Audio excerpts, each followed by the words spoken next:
तीन बीज, सत्य, विनम्रता और चरित्र के माध्यम से अर्जित मुकुट की कहानी।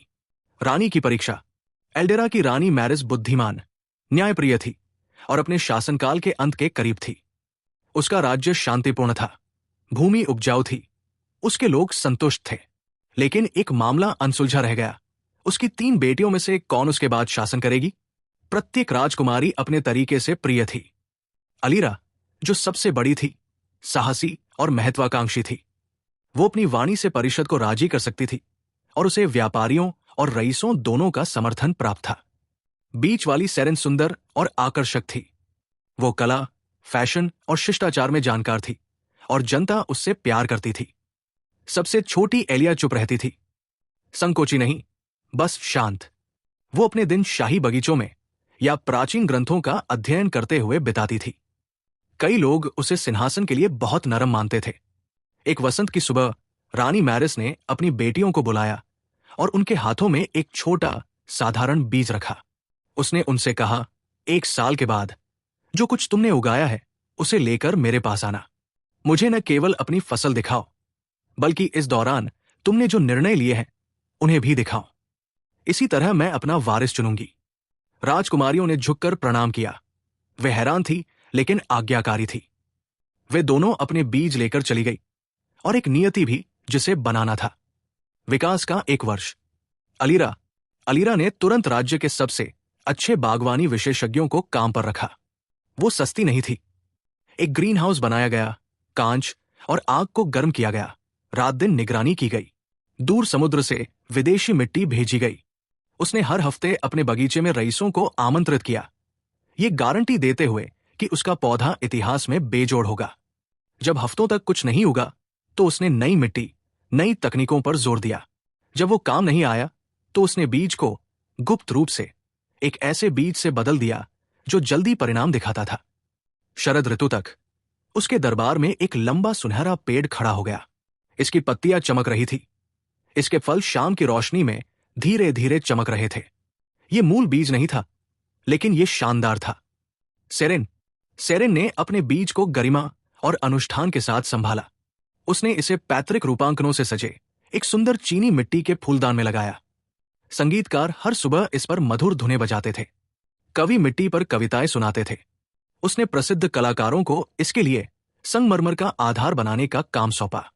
जब यह नहीं उग पाया तो उसने चुपचाप एक माली से राजा के कंजर्वेटरी से एक फूल लगाने का अनुरोध किया, कुछ ऐसा जो बेहद दुर्लभ था। उसने इसकी पंखुड़ियों को चांदी के छिंटों से रंगा। सर्दियों तक ये एक लुभावनी केंद्र बिंदु बन गया। इसने भीड़ और प्रशंसा को आकर्षित किया। किसी ने यह भी नहीं पूछा कि यह कहां से आया है। एलिया अपने बगीचे में वापस गई और अपने बीज को सादे मिट्टी के साथ एक छोटे से बर्तन में डाल दिया। उसने इसे पानी दिया, इससे बात की, इंतजार किया। सप्ताह महीनों में बदल गए, कुछ भी पृथ्वी की सतह को नहीं तोड़ पाया। उसने अन्य सूर्य पैच के साथ प्रयोग किया, पानी को टिट्रेट किया, वनस्पति विज्ञान और प्राचीन विकास जादू पर स्क्रॉल का अध्ययन किया। कुछ नहीं, फिर भी कोई अंकुर नहीं। उसकी बहनें उसकी पीठ पीछे गपशप करती है, आदेश देने से बहुत डरती है। अलीरा ने कहा, एक मुकुट के लिए बहुत कोमल हृदय। सेरेन ने कहा। एलिया ने एक शब्द भी नहीं कहा। उसने बीज को नहीं छिपाया, उसने असफलता को नहीं छिपाया। उसने गमले की देखभाल ऐसे की जैसे वो उसका बच्चा हो। प्रसिद्धि के लिए नहीं, बल्कि इसलिए क्योंकि वो उससे प्यार करती थी। अंतिम सुनवाई। 1 साल बीत गया, दरबार इकट्ठा हुआ। रानी अपने ऊंचे सिंहासन पर बैठी, चांदी और गोधूली नीले रंग के कपड़े पहने। मुकुट उसके माथे पर भारी था, जो शायद आखिरी बार हो सकता था। उसकी बेटियां एक एक करके आईं। अलीरा ने नौकरों और पहरेदारों से घिरे हुए अपने सुनहरे पेड़ को चांदी के पहियों वाली गाड़ी पर लादकर आगे बढ़ाया। दरबारी चौंक गए। शानदार, उन्होंने फुसफुसाया। सेरेन पीछे पीछे चली, उसका फूल चमक से रंगा हुआ था, परिष्कार का प्रतीक। दरबारी बुदबुदाए। फिर एलिया, उसके पास मिट्टी के साथ एक छोटे से मिट्टी के बर्तन के अलावा कुछ नहीं था। कोई अंकुर नहीं, कोई फूल नहीं।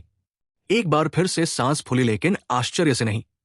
फुसफुसाहटें मोमबत्तियों से निकलने वाले धुएं की तरह नाच रही थी। एलिया ने घुटने टेके और बर्तन को रानी के सामने रख दिया। मैंने वो सब किया जो मैं कर सकती थी, लेकिन ये नहीं उगा। रानी उठी धीरे से और मुस्कुराई।